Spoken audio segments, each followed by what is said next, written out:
और जियै रे बिना राई के भसान रे बनै न देबै केकरो दबंग रे हो यदि पाला में रे कोई फसता भाई रे पितल बरसता अपन पाला में के यो जे मरता और पितर बरसता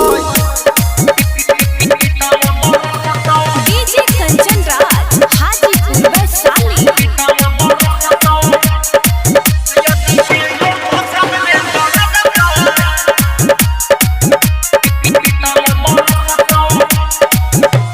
जल्दी भसन के तैयारी डीजे बजा के करबै रंगदारी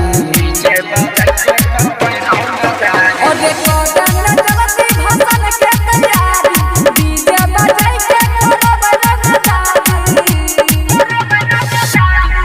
भाजा अपना कलब के लहरत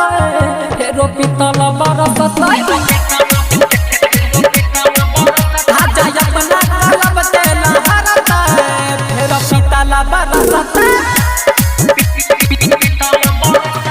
DJ Kanchan recording studio Sunwarsa Saharsa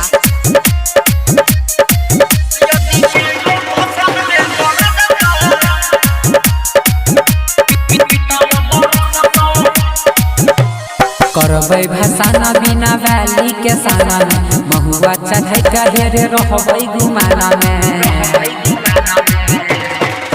हेरे करबै भसाना बिना वाली के साना में महुआ चढ़ै के रहबै गुमाना में छौरा संजीव अवध सवा सनकत फेरो पितल बरसत छौरा साजन सुरजवा सनकत फेरो पितल बरसत फेरो पितल बरसत इंडिपेंडेंट रिकॉर्डिंग स्टूडियो सुनवरसा